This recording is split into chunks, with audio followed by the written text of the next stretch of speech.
Welcome, and today we drift back into the shadowed corridors of history, where the lives of the wealthy in medieval times reveal secrets rarely spoken.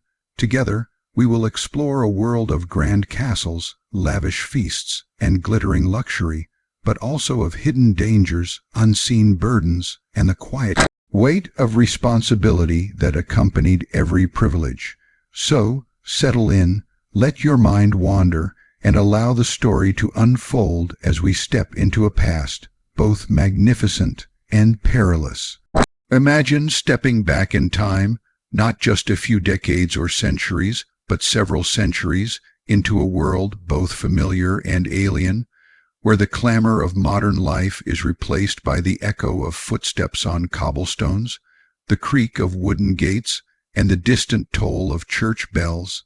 It is a world where castles rise from the misty hills, their stone walls stretching high into the sky, and where wealth, power, and influence are displayed in grand halls glittering with gold, tapestries, and precious jewels. At first glance, this might appear to be the dream of every modern observer, a life of comfort, luxury, and abundance, far removed from the struggles of common folk who toil from sunrise to sunset merely to survive. But behind this shimmering facade of wealth, the life of a rich individual in medieval times was far more complex, nuanced, and in many ways perilous than we often imagine. To truly understand what it meant to be wealthy in this era, one must step beyond the glitter and enter the rhythms, routines, and realities of medieval life. Consider, first, the very spaces that the wealthy inhabited. Castles, the ultimate symbols of medieval affluence and authority, were feats of both engineering and intimidation. Their massive walls, towers, and battlements were designed not merely to impress visitors, but to protect inhabitants from threats both near and far. Moats carved into the earth reflected the sky like liquid silver, while drawbridges allowed controlled access, a reminder that safety and vulnerability coexisted in fragile equilibrium. Within these walls lay spacious halls, where sunlight filtered through stained glass windows, painting the stone floors in patterns of color. The air carried a mixture of fragrances, the scent of burning logs in massive hearths, the aroma of roasted meats and spiced sauces, and occasionally the less pleasant odors of animals, human activity, and the inadequate sanitation systems of the time. Yet all these details formed the backdrop of a life where every element, from the architecture to the furnishings, spoke of status, control, and wealth. The daily life of a rich medieval individual was both structured and intense. Unlike the romanticized depictions of idle nobles reclining at banquets, their existence was governed by a web of obligations, rituals, and responsibilities. From the earliest hours of the day, one's schedule was dictated by necessity as much as by prestige. Morning might begin with religious observances, a quiet moment of reflection and prayer to secure divine favor, a crucial consideration in a society where the divine and the temporal were intimately connected. Clergy and advisors would often guide these rituals, ensuring that both spiritual and social expectations were met. Afterward, one's attention would turn to the administration of estates. Wealth in medieval times was rarely just a measure of personal comfort. It was an active force that needed careful management. Landowners oversaw large tracts of land, each with its own peasants, craftsmen, and laborers.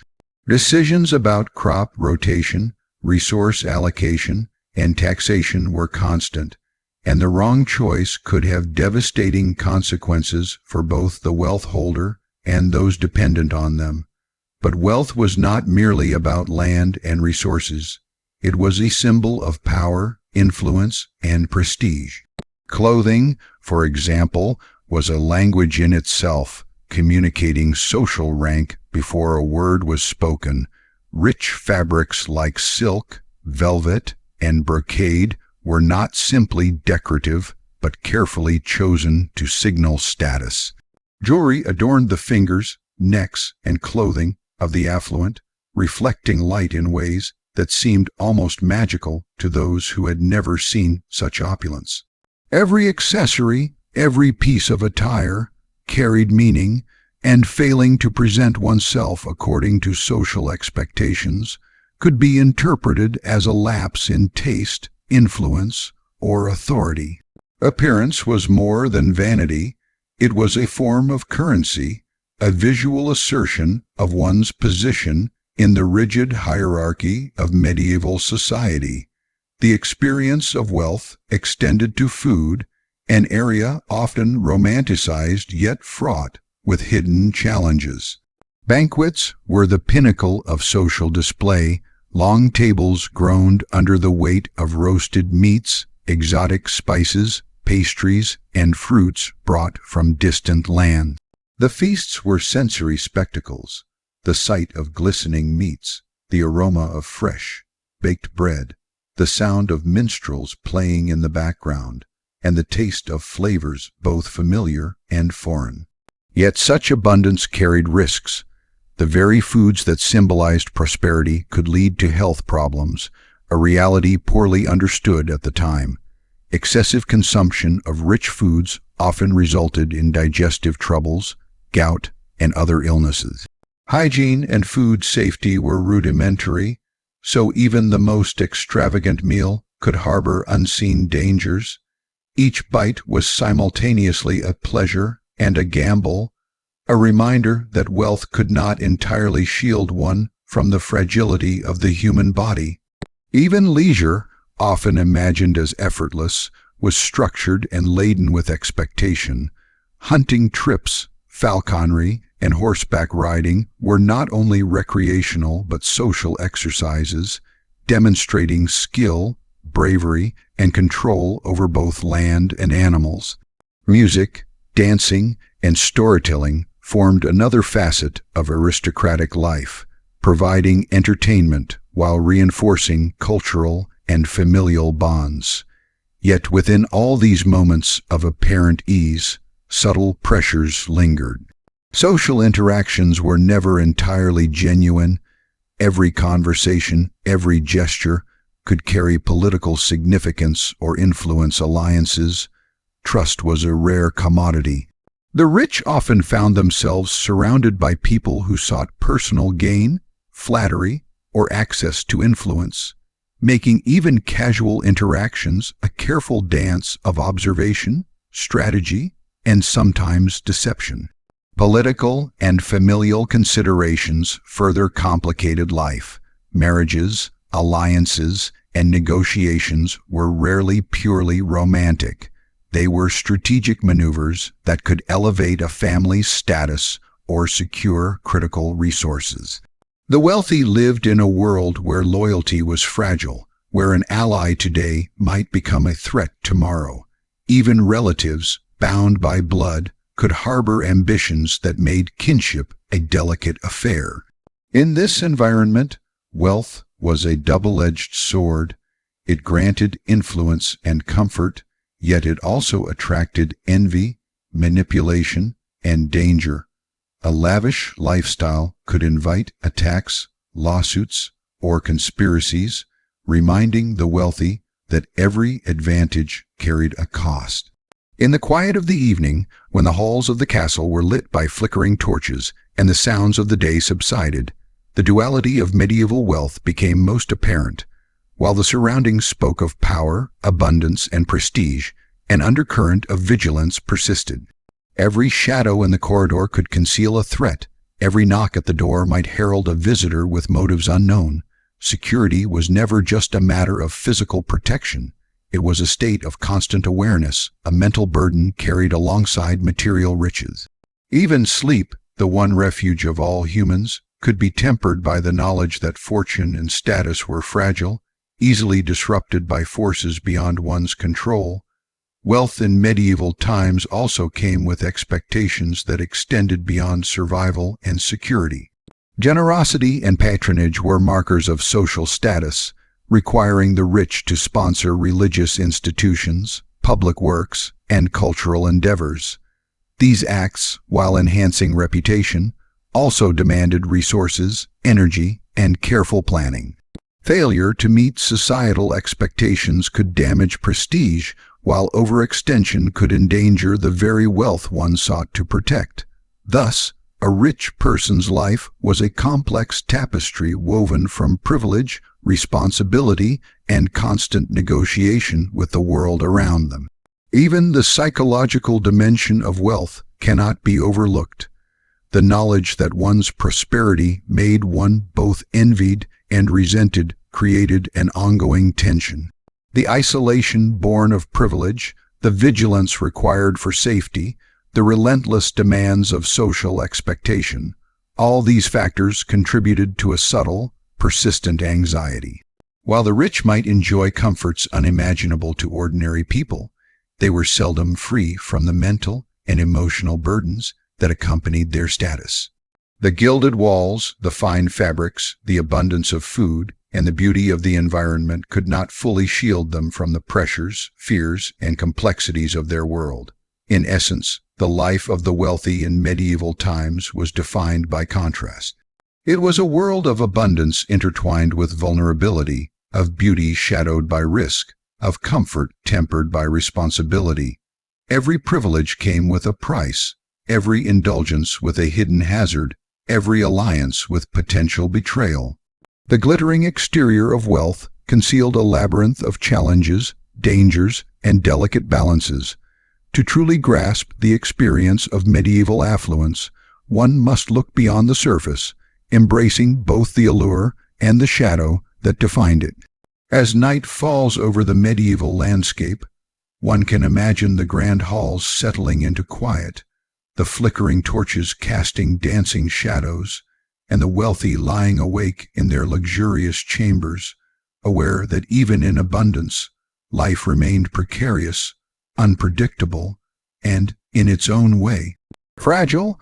And it is within this tension, between beauty and danger, comfort and vigilance, that the story of medieval wealth unfolds, inviting us to explore not just the material trappings, but the profound human experience of living at the height of privilege in a world filled with uncertainty.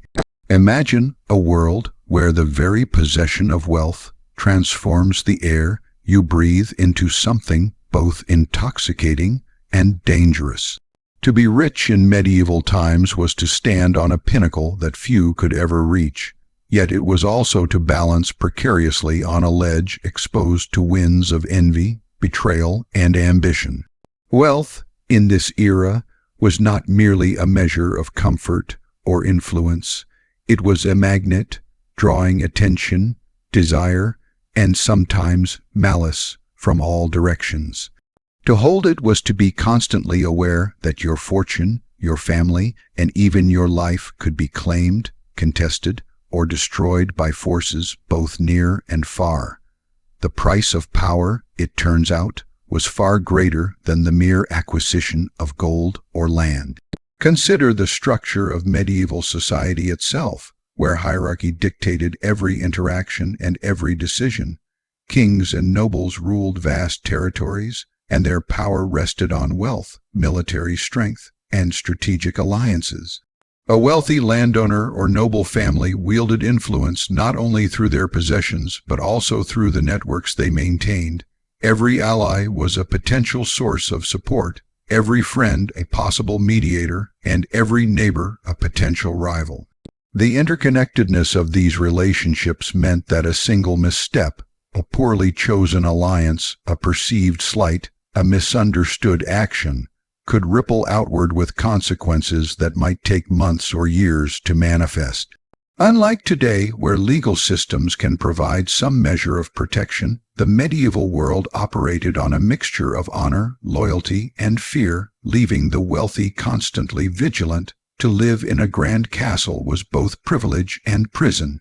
From the outside, the thick walls, soaring towers, and fortified gates projected an image of invincibility.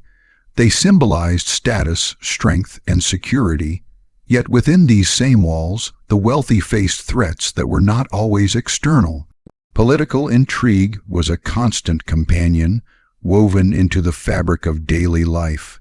Advisors, relatives, and courtiers each had their own agendas, some aligned with the interests of the household, and some entirely self-serving. Secrets were currency, whispers were weapons, and trust was a rare commodity. One could dine in a hall illuminated by torchlight and yet feel a tension that made each glance and gesture fraught with meaning. Conversations were often carefully constructed, words chosen as much for their strategic value as for their clarity or warmth. In such an environment, even the act of eating a meal in company became a delicate exercise in observation, discernment, and caution. The threat of betrayal was never hypothetical. History is filled with tales of wealthy families brought to ruin by those closest to them. Relatives could turn against one another in pursuit of inheritance or favor, neighbors might plot to seize lands, and rivals could exploit any lapse in judgment to advance their own position. These were not idle dangers, they were real and often deadly. Political assassinations, sudden uprisings, and violent disputes over territory were common occurrences. To be wealthy was to be a target, to hold a position that demanded constant awareness of who might be observing, scheming, or waiting for a moment of weakness. Every step outside the castle gates, every interaction with other nobles or officials carried potential risk. Even trusted servants could be co-opted, bribed, or coerced into acting against their master. The price of power, therefore, was a life lived in perpetual alertness, where vigilance was not optional but essential. Alliances, both political and familial, were key to maintaining security and influence. Marriages were often arranged with careful consideration of how they could enhance wealth, consolidate land, or create strategic bonds, but even these alliances were precarious. A family that seemed loyal today might change allegiances tomorrow, influenced by the shifting tides of power, the promise of greater advantage, or simple greed. Negotiations were continuous, subtle, and sometimes dangerous. The wealthy had to be adept at reading motives, assessing character, and predicting the behavior of those around them. A miscalculation could not only cost money or property, but could endanger lives. Even celebrations or ceremonial events were stages upon which political maneuvering occurred. Every smile, bow, and toast could be interpreted as a signal of loyalty, submission, or defiance. In such a world, the wealthy learned early that power was never given freely, and it was never secure. It was a force to be constantly managed, defended, and, when necessary, fought for. Military power was another dimension of this precarious balance. Wealth allowed one to maintain armies, train knights, and fortify castles, but it also made one a target in times of conflict. Wars were frequent, whether motivated by territorial disputes, succession crises, or regional rivalries. A wealthy landowner might be called upon to supply soldiers, provide funds, or personally lead men into battle. Even in times of peace, the potential for conflict required constant preparation. Castles were designed not merely for comfort, but for defense, with battlements, arrow slits, and hidden passages serving as reminders that safety was never guaranteed. Every moment of relaxation was tinged with the knowledge that danger could arrive unannounced, whether in the form of invading forces, insurrection among subjects, or betrayal from within. Social perception was another invisible but powerful factor. The wealthy lived in a world where reputation was everything. Their actions, decisions, and associations were scrutinized not only by peers, but also by those who sought to undermine them. Rumors could spread quickly, misinterpretations could lead to conflict, and envy could manifest in actions intended to harm or diminish one's standing. The rich were acutely aware that their wealth drew attention in ways that were both flattering and threatening. While common folk might struggle with basic survival, the wealthy struggled with a different kind of survival: the preservation of influence, respect, and security in a world where every advantage attracted both admiration and envy. Even routine activities were shadowed by risk. Traveling from one estate to another required careful planning, armed escorts, and knowledge of the terrain.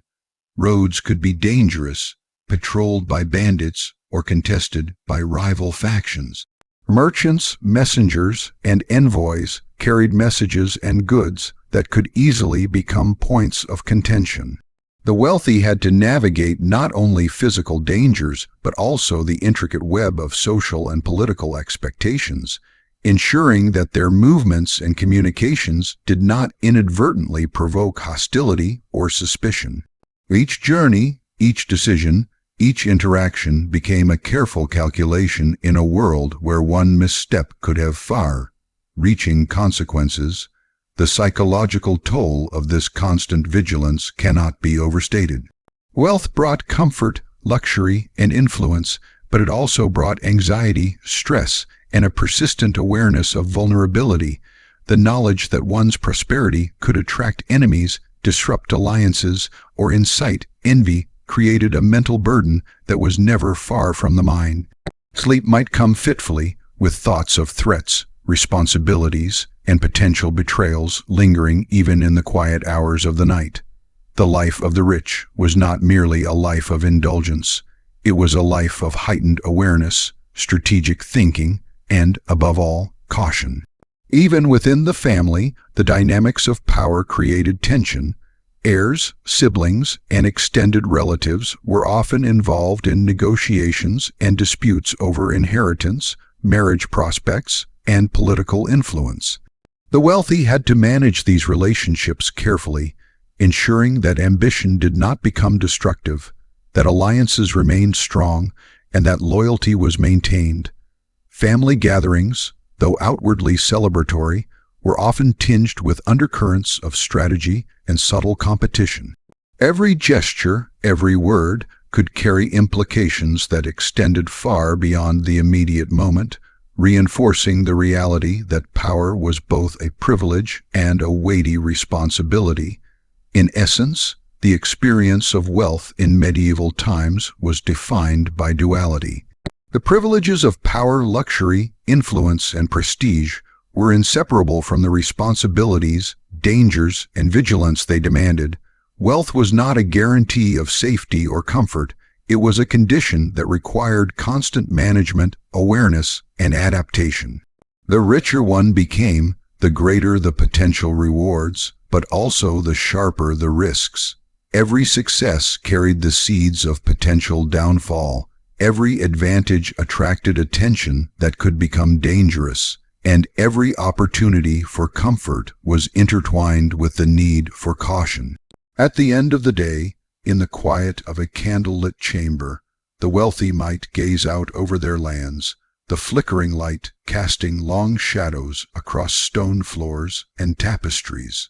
The beauty, the power, and the influence they enjoyed were real, yet they were always tempered by the awareness that the very things they possessed could also threaten them. The price of power was vigilance, strategy, and constant awareness. A life in which the glitter of gold and the grandeur of castles were inseparable from the ever-present specter of danger. To be wealthy in medieval times was to live with one foot in comfort and the other in caution, to balance the rewards of influence against the risks of envy, betrayal, and conflict. It was a life defined not only by what one owned, but by what one had to protect, defend, and navigate at every moment. The richness of the world, the beauty of the surroundings, and the power of position were inseparable from the vigilance required to maintain them. And this duality, this intricate balance, defined the true experience of wealth in an age both magnificent and perilous. Imagine the life of a wealthy medieval individual, the grand halls, the glimmering chandeliers, the carefully arranged feasts, and the silks and velvets that adorn their bodies. On the surface, it seems as though such a life is free from the burdens that plague the ordinary person. But behind the splendor lies an unexpected and often overlooked reality: the pursuit of luxury, the indulgence in abundance, and the very comforts that wealth affords carry within them hidden dangers, particularly to health. In medieval times, prosperity brought not only prestige and influence, but also unique and sometimes severe risks that were invisible, insidious, and ever present. Consider the diet of the rich. Unlike the common folk, whose meals were primarily composed of bread, vegetables, and occasionally some protein, the wealthy could afford meats of every variety, imported spices, sugar from distant lands, and an abundance of preserved foods that were otherwise inaccessible. On feast days, tables would be laden with roasted game, fresh fish, poultry, cheeses, pies, and pastries dripping with honey or sugared icing. Exotic spices like cinnamon, cloves, and pepper were not just culinary embellishments, but markers of status and refinement. The aroma of such a feast would fill the halls, tempting both the senses and the appetite. Yet these very indulgences carried consequences that the medieval medical knowledge of the time could scarcely manage. The health risks of such a diet were multifaceted. Gout, often called the rich man's disease, became a common affliction among nobles and the wealthy. It was caused by excessive consumption of meats and alcohol, particularly wine, which were staples of a high-status diet. Those who suffered from gout experienced painful inflammation, primarily in the joints, often leading to chronic discomfort and even debilitation. Obesity was another frequent outcome of dietary excess, and it brought with it a host of complications: reduced mobility, cardiovascular strain, and an overall vulnerability to illness. While the wealthy could indulge freely, their very lifestyle became a source of slow, creeping illness, an ironic consequence of the abundance meant to symbolize their superiority and comfort. Beyond dietary concerns, sanitation, or rather the lack thereof, posed significant hazards. Even in grand castles, medieval plumbing was rudimentary at best. Latrines were often positioned over rivers or cesspits, while bathing was irregular and sometimes regarded with suspicion, especially in certain climates and periods. Water, even in the most carefully maintained households, could be contaminated, carrying bacteria that led to gastrointestinal infections and other ailments. Even the most sumptuous banquet could become a source of illness if food was improperly stored, handled, or cooked. Meat might spoil without detection, bread could harbor mold, and dishes might be contaminated by insects or rodents. The very act of indulging in luxury, therefore, brought with it risks invisible to the eye, threats that wealth alone could not entirely mitigate. Medical knowledge in medieval times was limited, largely based on humoral theory, the belief that the body's health depended on the balance of four humors: blood, phlegm, black bile, and yellow bile. Physicians prescribed treatments that might seem strange or even dangerous to modern ears: bloodletting, purging, and the application of various herbs and concoctions, some toxic. The wealthy, who had access to physicians and elaborate remedies, were not immune to error.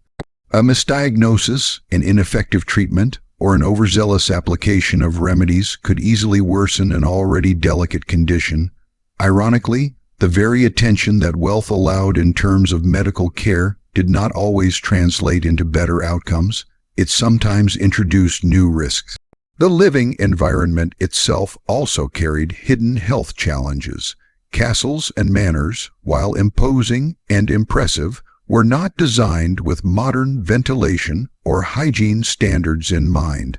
Smoke from large hearths filled rooms, creating respiratory strain. Stone walls retained dampness, contributing to mold growth that could affect lungs and skin. rodents and insects drawn to stored grains, food supplies, and waste were vectors of disease capable of transmitting illnesses that could rapidly affect an entire household. Even the servants and staff, vital to maintaining the comforts of the household, could inadvertently introduce pathogens, carrying infections from outside the castle walls. Another hidden danger was the psychological and physical impact of social expectations. Wealthy individuals were expected to attend numerous feasts, ceremonies, and social events, often requiring long journeys, exposure to the elements, and extended periods of strain. These obligations, though outwardly pleasurable, taxed both the body and the mind. Fatigue could lower immunity, making one more susceptible to infections that might otherwise be manageable. The need to maintain appearances, to display vitality and composure in every social interaction, added an invisible weight to the already complex and hazardous life of the affluent. Hunting, a favored pastime of the wealthy, combined leisure with physical exertion, but also carried its own risks. Chasing game across uneven terrain, handling weapons, and traveling through forests and open fields exposed nobles to falls, injuries, and sometimes deadly encounters with wild animals. Hunting trips were also social events where food and drink were consumed in excess, compounding dietary hazards with physical risk. Even seemingly pleasurable activities thus intersected with health concerns, illustrating the delicate balance between indulgence and vulnerability. Plagues and epidemics added another layer of peril. Wealth did not guarantee immunity. During outbreaks, the rich were often the first targets, as their frequent interactions, domestic arrangements, and social obligations created opportunities for disease to spread. The Black Death, which would later ravage Europe, highlighted the vulnerability of all social classes, demonstrating that wealth could provide comfort and resources, but not ultimate protection against nature's most indiscriminate threats. Even absent a pandemic, seasonal illnesses such as influenza, smallpox, and dysentery were constant threats, their severity magnified by a lack of effective treatments. Clothing, while a symbol of status, also had implications for health. Rich fabrics such as silk and wool, often dyed with chemical substances, could irritate the skin or carry insects. Heavy garments restricted movement and contributed to overheating or discomfort, particularly in the warm months. Jewelry, though decorative, sometimes contained lead or other materials that could lead to poisoning over prolonged contact. Thus, the very markers of affluence, intended to display prestige and taste, were often double-edged, enhancing appearance while introducing subtle physical risks. Sleep, another essential component of health, was also affected by wealth. The wealthy had access to softer beds, furs, and cushions, yet their chambers were often drafty, damp, or infested with insects. Noise from servants, guards, and animals could interrupt rest, while the psychological burdens of managing estates, maintaining status, and safeguarding wealth created anxiety that disturbed slumber. Even in the comfort of luxurious surroundings, the affluent were not immune to the physiological and mental effects of stress, fatigue, and worry, demonstrating once again that privilege could not fully shield one from the realities of human vulnerability. Travel, too, was fraught with risk. Wealthy individuals frequently moved between estates, attended courts, or visited distant lands for trade or diplomacy. Roads were uneven and dangerous, bandits were common, and weather could create treacherous conditions. Travel required armed escorts and careful planning, yet accidents, injuries, and illness were always a possibility. Even when safely arrived, the change in climate, exposure to unfamiliar foods, and interaction with new populations could introduce pathogens against which the body had little defense. The cumulative effect of these factors was that wealth in medieval times carried a paradox. The more abundant the resources, the greater the potential for hidden danger. While comfort, luxury, and status were real, they existed alongside vulnerabilities that could affect the body and mind in subtle and profound ways.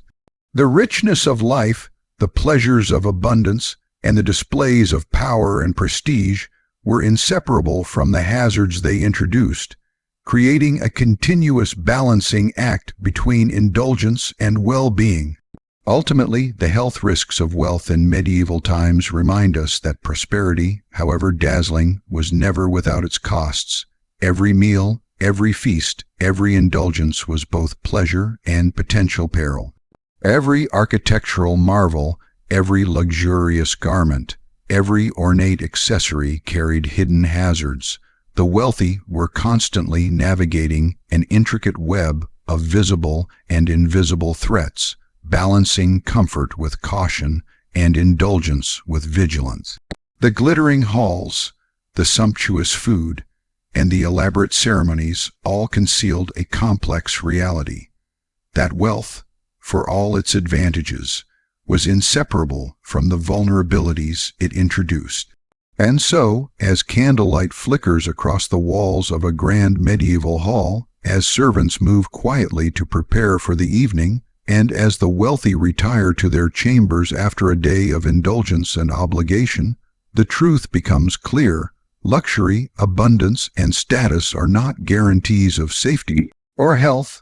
The very life of comfort they sought and achieved carried within it hidden risks, a quiet but persistent reminder that even the most privileged were subject to the frailty of the human body, the unpredictability of disease, and the subtle dangers woven into a life of abundance. In the quiet of the night, one can almost hear the gentle rustle of silk, the faint creaking of bed frames, and the muted footsteps of attendants, all set against a backdrop of shadows cast by flickering torchlight. It is in this environment that the wealthy slept, dreamt, and sometimes suffered, aware, perhaps only subconsciously, that their privileges carried with them an array of unseen hazards. Each breath, each movement, each meal, and each interaction was part of a delicate equilibrium, where the rewards of luxury were inseparable from the responsibilities, vulnerabilities, and health risks it entailed. Even as we reflect centuries later, imagining ourselves wandering these grand halls or sitting at overflowing feasting tables, it becomes evident that wealth in medieval times was a complex tapestry of abundance and danger. The more one had, the more one had to guard, manage, and navigate, not only against external threats, but against the subtle, creeping vulnerabilities that affluence itself created. And it is within this delicate balance between indulgence and risk, comfort and fragility, that the story of medieval wealth and health unfolds, offering a window into the lived experience of a world both magnificent and perilous. Imagine, for a moment, the life of a wealthy individual in medieval times, not merely in terms of material abundance, but in terms of the social environment that wealth created. While we often romanticize wealth as a source of endless companionship, lively gatherings, and constant admiration, the reality for medieval nobles and affluent landowners was far more complex. Wealth afforded privileges and luxuries, certainly, but it also created a kind of social isolation that is difficult for the modern imagination to fully grasp. The life of the rich was one of abundance in material terms, but paradoxically, of subtle scarcity in human connection. To understand this, one must look beyond the glittering surfaces of castles, feasts, and clothing, and explore the invisible walls that wealth often built around those who possessed it. Within the walls of a medieval castle, the wealthy lived surrounded by a network of people, each performing their own role. Servants and staff ensured comfort and convenience, The kitchens operated day and night to prepare food, the chambers were maintained with care, and every request, from the lighting of candles to the arrangement of furniture, was attended to. Advisors, stewards, and ministers managed lands, finances, and political connections. Guests, visiting dignitaries, and other members of the nobility arrived for feasts, ceremonies, or negotiations. On the surface, this might seem like a bustling, social environment, full of human interaction. Yet, in reality, much of it was transactional, structured, and laden with expectation. Genuine companionship was rare, friendships were often strategic, alliances carefully calculated, and every relationship potentially influenced by ambition, envy, or necessity. The wealthy lived in a world where appearances mattered immensely and trust was scarce. The very architecture of castles reinforced this sense of isolation. Thick stone walls, towers, and gates were designed for protection, projecting strength and security to outsiders. Yet these same walls created separation from the world beyond. Courtyards, gates, and drawbridges served as physical reminders that even in times of peace, the wealthy were set apart. The nearest neighbor might be a rival, a relative with claims to property, or a visiting noble with hidden agendas. The people within the walls could be numerous, but each came with their own role, their own motives, and their own limitations. Solitude, in the midst of plenty, was a constant companion. The wealthy might walk through expansive halls, surrounded by attendants and advisors, yet feel a profound sense of aloneness, a separation not imposed by distance, but by the very structure of privilege and power. Social gatherings, too, were double-edged. Banquets, balls, and feasts were central to the lives of the wealthy, designed to display status, reinforce alliances, and entertain the senses. Long tables groaned under the weight of meats, breads, fruits, and exotic delicacies, while minstrels played music, and jesters entertained with humor and acrobatics. Guests engaged in conversation that was often polite but measured, careful not to offend, overstep, or betray ignorance of the social hierarchy.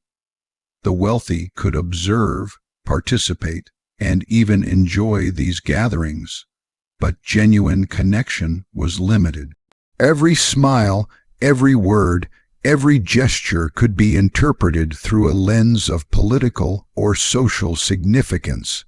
To misstep, even unintentionally, was to risk embarrassment, the erosion of reputation, or the loss of advantage.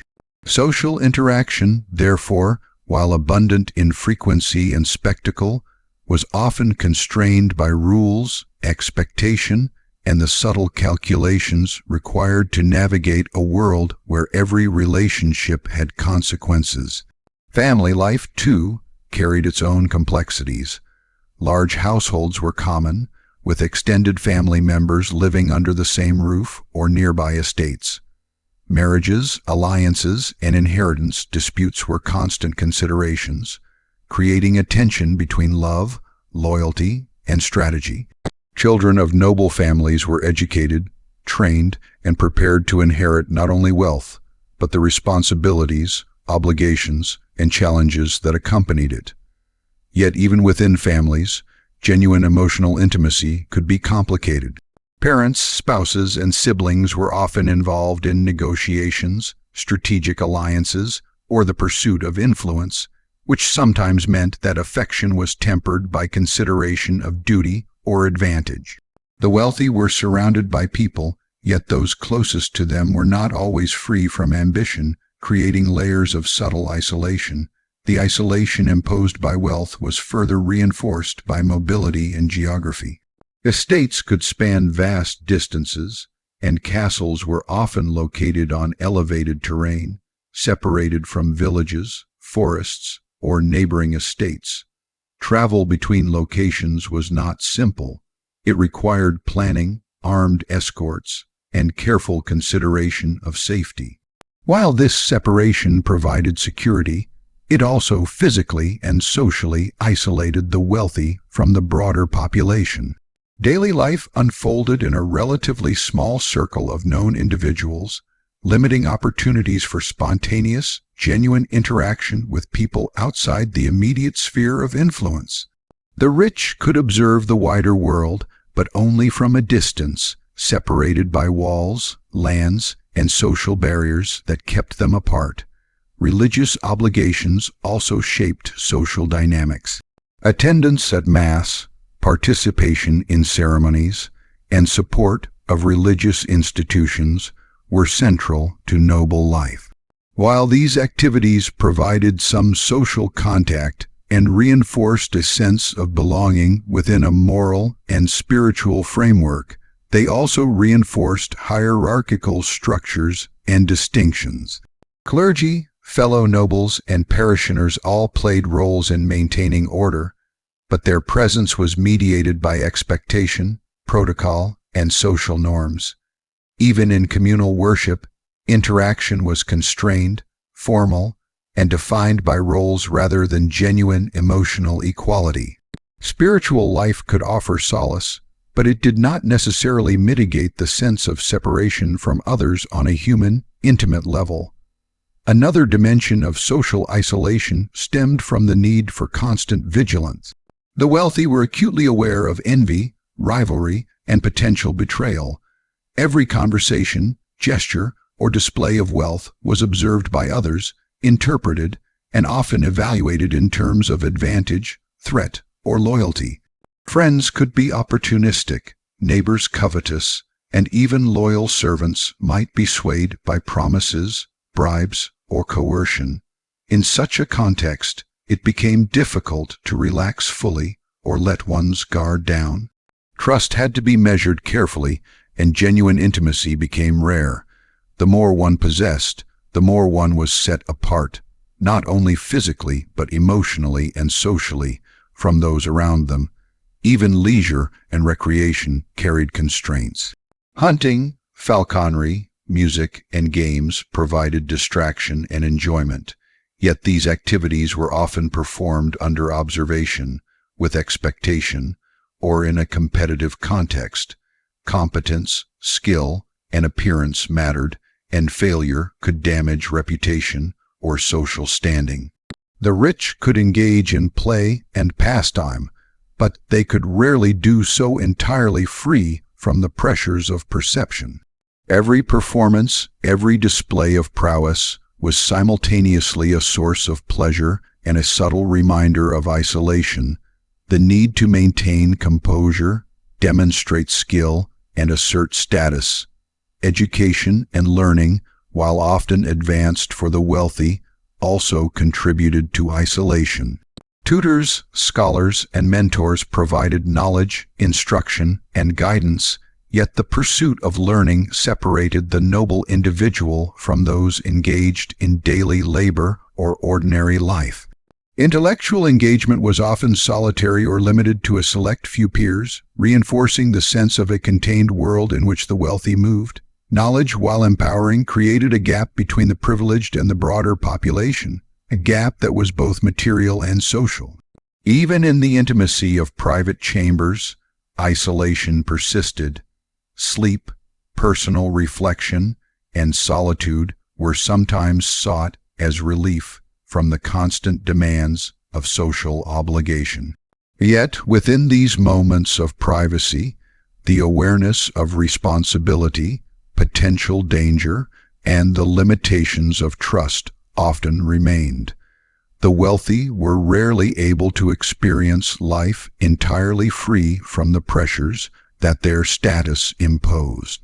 The very privileges that allowed comfort, luxury, and security simultaneously created barriers to spontaneous, genuine, and egalitarian human connection. The paradox of wealth in medieval society becomes clear. The more one had, the more one was separated from ordinary human experiences of trust, intimacy, and ease. The wealthy were surrounded by people, yet emotionally and socially constrained by hierarchy, expectation, and the vigilance required to maintain position and security. Their interactions were mediated by roles, duty, and the careful calculation of advantage rather than free, unguarded relationships. The richness of their environment, the halls, the art, the clothing, the food, could not fully compensate for the subtle deprivation of authentic companionship. Moreover, the wealthy often experienced isolation not only from common people, but also from peers of similar status. Competition among nobles, fear of betrayal, and strategic positioning meant that alliances were often temporary, cautious, and calculated. Social gatherings could mask undercurrents of rivalry, and even the most seemingly friendly interactions could carry motives shaped by ambition or caution. In this sense, isolation was not merely a function of distance or security. It was woven into the very fabric of social life, influencing perception, behavior, and emotional experience. Throughout their lives, the wealthy learned to navigate these intricate social landscapes, balancing visibility and engagement with discretion and reserve. They cultivated relationships selectively, trusted cautiously, and measured their words and gestures in every setting. The consequences of miscalculation, whether in speech, alliance, or action, could be significant, reinforcing the sense that, despite abundance, genuine social connection was limited. The world of the rich was abundant in opportunity but constrained in intimacy, full of human presence but often lacking authentic, unmediated companionship. In the quiet of the night, as torches flickered and the castle settled into darkness, the social isolation of the wealthy could feel most pronounced. Surrounded by walls, servants, and advisors, they might still feel alone. Even the grand halls, the expansive courtyards, and the ornate chambers could not fully erase the subtle distance created by privilege, expectation, and vigilance. The isolation was not always overt or conscious, but it existed as a quiet, persistent reality shaping thought, behavior, and emotional life. Thus, the story of wealth in medieval times is not only one of power, abundance, and luxury, but also of separation, caution, and the subtle weight of social isolation. The more one possessed, the more careful one had to be, and the more constrained one became in the very human sphere of trust, intimacy, and companionship.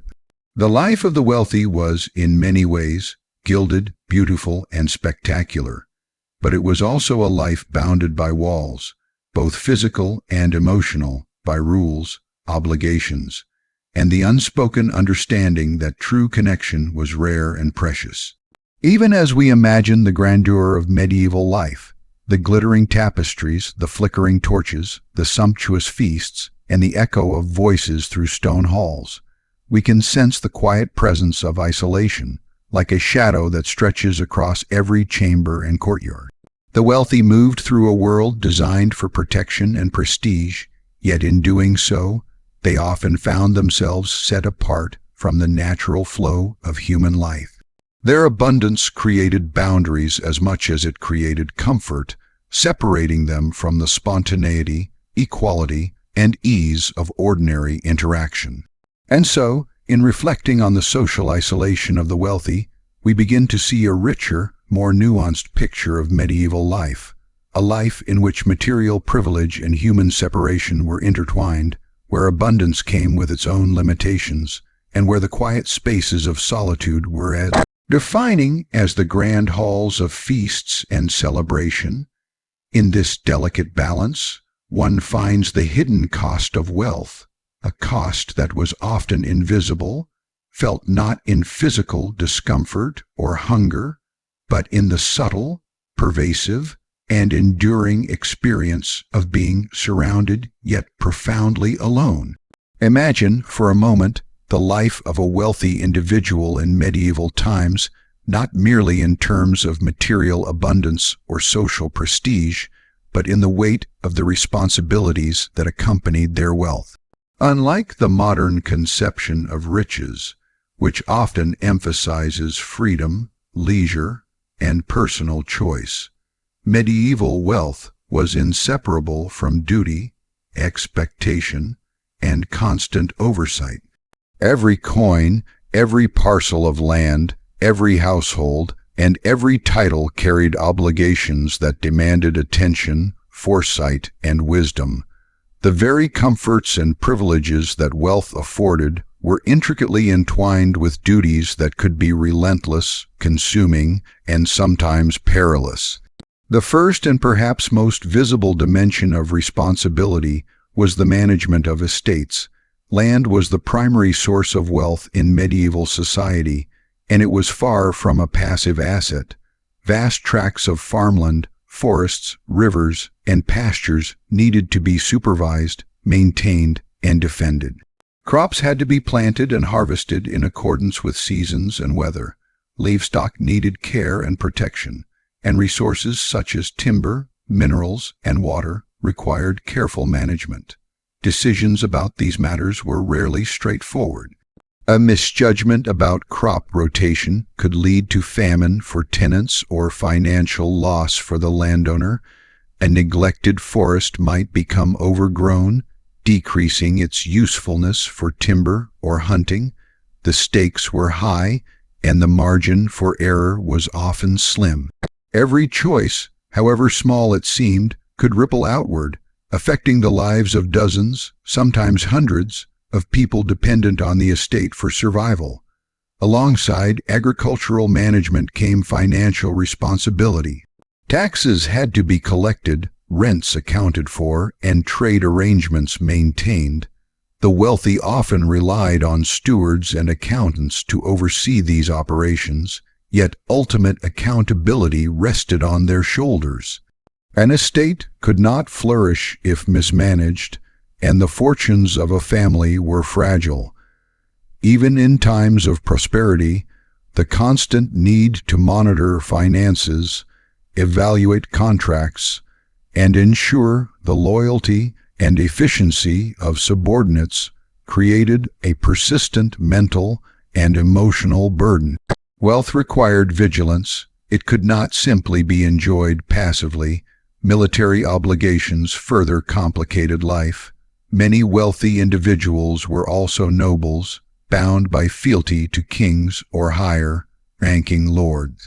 This bond carried the expectation of providing soldiers, resources, or personal leadership in times of conflict.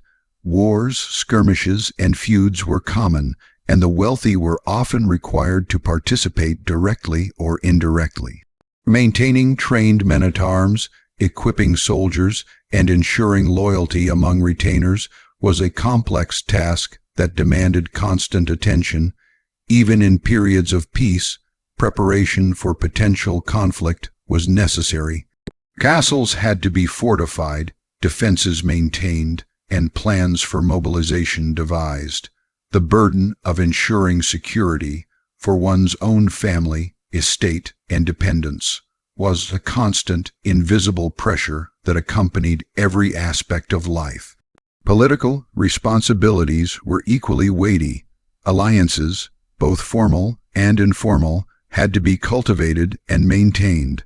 The wealthy were expected to participate in councils, negotiate disputes, and offer counsel or support to rulers.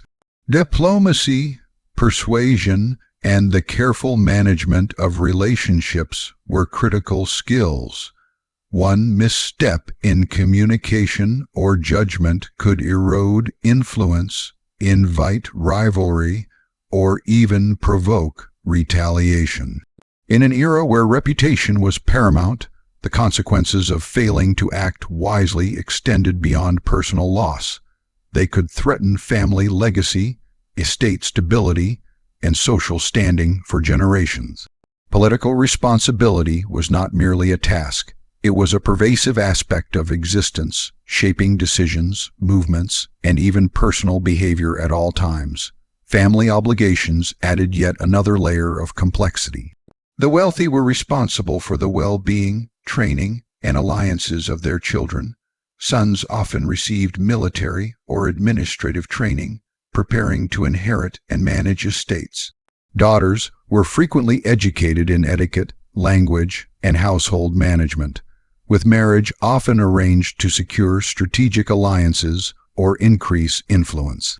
Every family member's life and future was interwoven with social and political strategy, creating a constant web of duties that the wealthy had to monitor and orchestrate. The pressure to maintain family honor and ensure successful succession was immense. A mismanaged inheritance, an ill-advised marriage, or a poorly trained heir could compromise not only the family's wealth, but its very position in society. Social obligations were also continuous and consuming. The wealthy were expected to host feasts, celebrate holidays, and attend ceremonies that reinforced social bonds and displayed status. These events required careful planning, preparation, and oversight. The food, entertainment, accommodations, and presentation of guests all reflected on the host's skill, taste, and influence. A poorly executed banquet or an overlooked guest could damage reputation or provoke resentment. Even leisure and celebration were entwined with duty, transforming moments of potential relaxation into exercises in responsibility and strategic attention. Religious obligations added yet another dimension to the life of the wealthy. Nobles and affluent landowners were expected to support churches, monasteries, and religious institutions through donations, patronage, and construction projects. These acts of piety were not purely spiritual.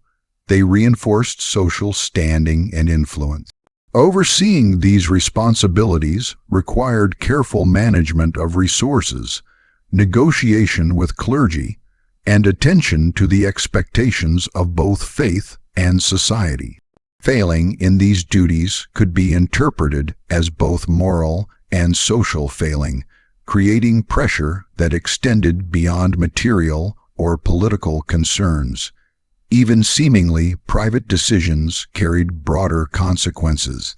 Choices about personal behavior, travel, and association had implications for reputation, security, and social standing. The wealthy were constantly observed, and their actions were interpreted, judged, and often emulated.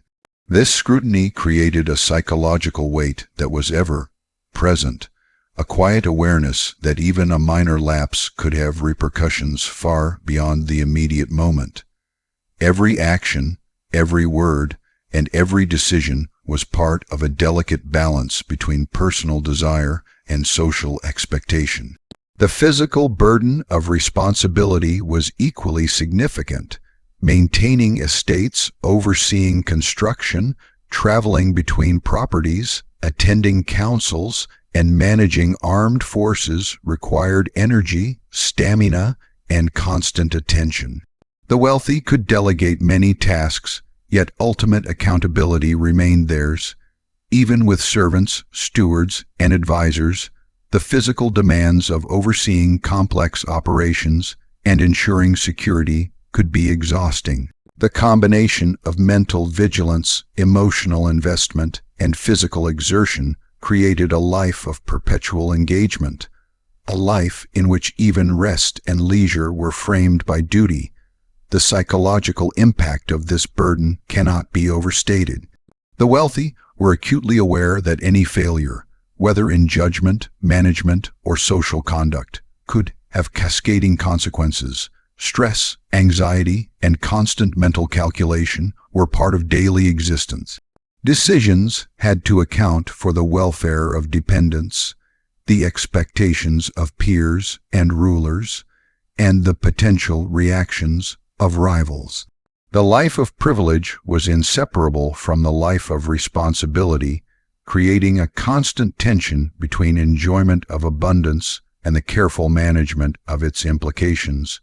Even seemingly minor events could carry disproportionate weight. A poor harvest could threaten both income and the well-being of tenants. A dispute with a neighboring noble could escalate into violence or legal conflict.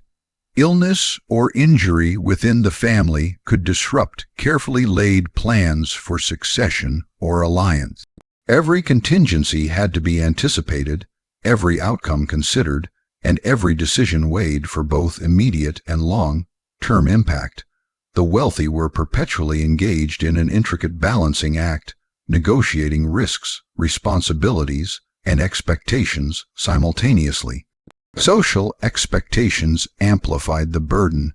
Nobles and affluent landowners were expected to exhibit leadership, wisdom, and generosity. They were to be patrons of the arts, protectors of the vulnerable, and exemplars of virtue. Failure in any of these realms could erode influence, invite criticism, or provoke envy and rivalry. Even when acting with the best intentions, the wealthy had to consider how actions would be perceived, interpreted, and responded to by a complex network of peers, dependents, and rivals. This layer of scrutiny added an invisible but persistent weight to every choice and movement. The management of personal relationships was no less complex. Allies, relatives, and subordinates each had expectations, needs, and ambitions that had to be acknowledged and managed. Balancing competing demands required diplomacy, insight, and careful judgment. Trust, loyalty, and cooperation were valuable but often fragile commodities, and mismanagement could have immediate and long-term consequences. The wealthy lived in a world in which even personal interactions were governed by the intricate web of responsibility that defined their social and economic position. Education, too, was part of responsibility. The wealthy often had access to tutors, mentors, and scholarly resources that could enhance their knowledge, leadership, and management skills.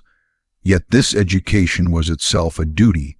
To master administration, strategy, language, etiquette, and law was a lifelong task. Knowledge could empower, but it also increased awareness of risk and obligation, reinforcing the constant engagement required to navigate the complex world of wealth and status. Even leisure, often imagined as carefree, was entwined with duty. Hunting, falconry, tournaments, and other pursuits were opportunities to demonstrate skill, assert authority, and reinforce social bonds. Yet they required planning, oversight, and careful attention to safety and perception. The wealthy could enjoy pleasure and recreation, but these activities were rarely entirely free from the obligations of preparation, responsibility, and social expectation. Every experience, from feasting to travel to sport, was framed by the ever-present need to manage outcomes, appearances, and influence.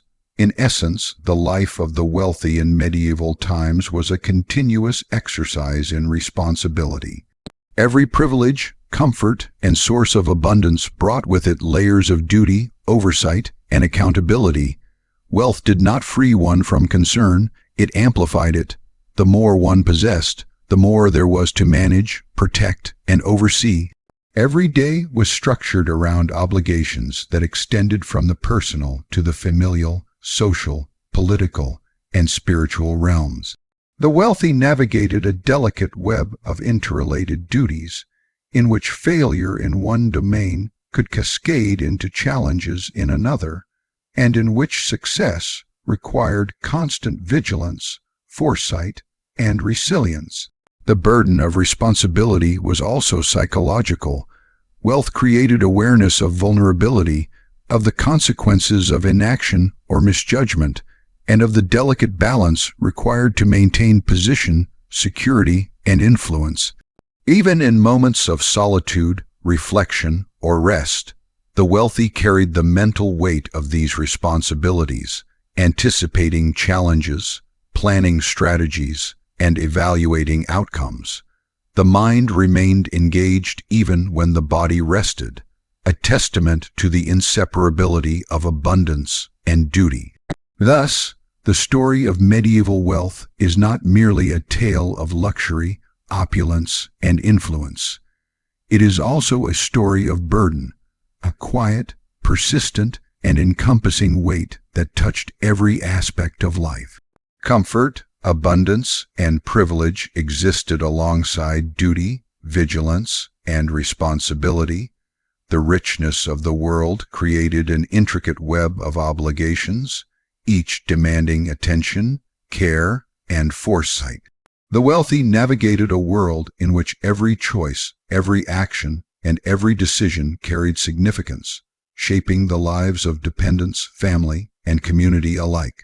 In the quiet of a candlelit chamber, as the household settles and torches flicker across tapestries, the wealthy may reflect on the day's decisions, the responsibilities yet to be managed, and the consequences of actions past.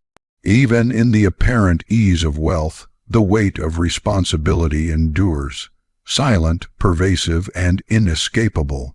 To be rich in medieval times was not merely to enjoy comfort or status.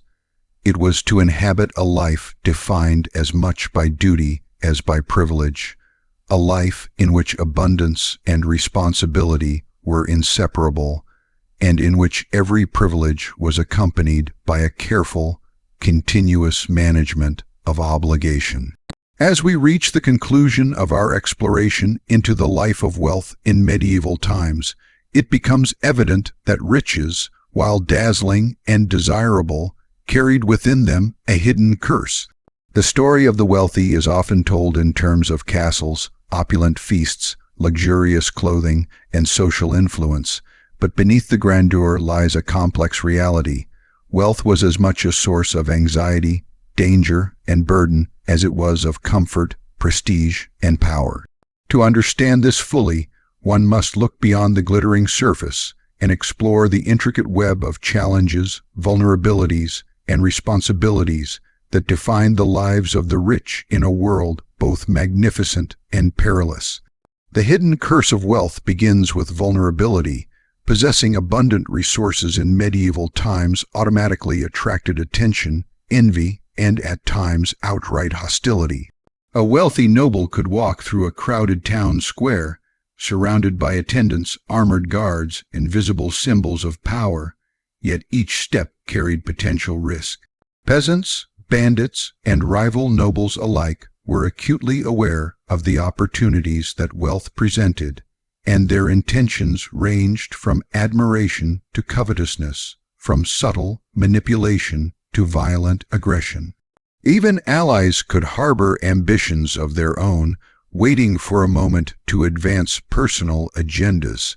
In this environment, wealth was inseparable from danger, creating a constant undercurrent of tension and the need for vigilance that could never fully dissipate.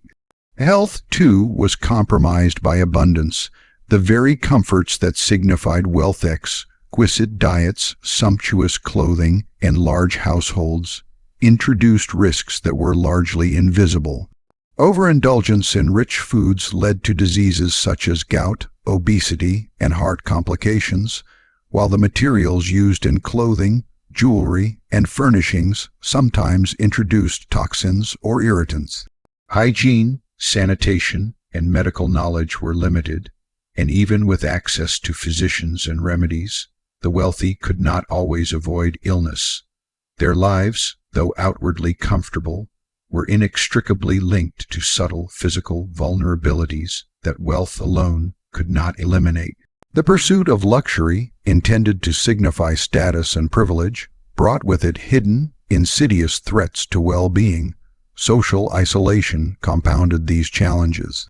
Though wealthy individuals were surrounded by people, advisors, servants, family, and fellow nobles, the quality of their social interactions was often constrained by expectation, hierarchy, and vigilance. Genuine companionship was rare, as relationships were frequently transactional, strategic, or mediated by the necessity of reputation and power. Banquets, feasts, and ceremonies were opportunities for display and diplomacy, but they were not spaces in which one could fully relax or connect authentically. The wealthy moved in circles that were abundant in presence yet limited in intimacy, where trust was rare, loyalty was cautious, and the boundaries between friend, ally, and potential rival were often blurred. The hidden curse of wealth included not only the dangers of envy and illness, but also the quiet, persistent experience of social separation. Responsibility was perhaps the heaviest burden of all. Wealth required constant management and oversight of estates, finances, armies, alliances, and family. Every action had consequences. Every decision rippled outward, affecting the lives of others and the stability of power. Nobles and affluent landowners were bound by fealty, obligated to participate in military campaigns, political councils, and social duties. They were expected to act with wisdom, fairness, and foresight, not only for themselves but for the well-being of their dependents and the preservation of legacy. Failure in any domain could threaten family honor, financial stability, or political influence. The larger one's holdings, the greater the scope of responsibility, and the more consuming the weight of vigilance became. Wealth, therefore, was inseparable from duty, and privilege came at the cost of relentless obligation. Even leisure was tinged with the hidden curse. Hunting, falconry, tournaments, and other pursuits provided distraction and enjoyment, but they also carried risk, demanded preparation, and reinforced social hierarchy. Displaying skill, maintaining appearances, and adhering to etiquette were inseparable from pleasure. A missed opportunity, a poorly executed action, or a lapse in judgment could affect reputation and influence. Wealth did not allow escape from engagement. It required active participation in every facet of life, from recreation to religious observance. Even the moments that seemed to modern eyes most carefree were threaded with obligation, performance, and subtle tension. Political intrigue added further dimensions to the hidden curse. Alliances could shift, friendships could be tested, and rivals could exploit any vulnerability. Wealth made one a target in ways that the average person could scarcely imagine. Even seemingly minor missteps could provoke feuds, legal disputes, or violent confrontations. Nobles had to navigate a world in which the rules were fluid, the stakes were high, and the outcomes were uncertain. To be rich in medieval times was to exist in a constant state of calculated awareness, balancing ambition, loyalty, and caution in a web of social and political complexity. Religious and moral expectations were additional layers of challenge. Wealth carried obligations to the church, monasteries, and charitable acts. The wealthy were expected to demonstrate piety, support spiritual institutions, and model virtue. Failure to meet these expectations could tarnish reputation, weaken alliances, or invite moral condemnation. Even acts of generosity were strategic as well as spiritual, reinforcing social standing and political influence. In this way, the spiritual dimension of wealth was intertwined with social and political responsibilities, reinforcing the hidden curse that abundance inevitably brought. Family life, too, was complicated by wealth. The management of heirs, marriages, and household dynamics required constant attention. Ensuring that children were prepared to inherit, that daughters were strategically married, and that relatives were satisfied with roles and rewards demanded foresight and diplomacy. Ambition, rivalry, and jealousy were persistent undercurrents, even within the most intimate of relationships. Wealth amplified these dynamics as the stakes were higher, the consequences more significant, and the potential for conflict greater. The household itself, while physically abundant and secure, was a complex social environment in which careful navigation was essential. The hidden curse extended to mental and emotional well-being. Wealth required constant vigilance, strategic thinking, and calculation. Every interaction, every decision, and every action was scrutinized, judged, or interpreted. Anxiety, stress, and the weight of responsibility were continuous companions. Even in solitude, the mind could not fully rest, for vigilance and foresight were integral to the preservation of estate, status, and family legacy. Sleep, though available in comfortable chambers, was often shadowed by worry, anticipation, and the mental tally of obligations. The more one possessed, the more one was aware of potential vulnerabilities, threats, and consequences. Physical risk also remained ever present. Travel, though luxurious compared to common standards, was hazardous. Roads were uneven, bandits frequent, and weather unpredictable. Journeys required armed escorts, careful planning, and constant attention. Even within fortified estates, accidents, falls, or structural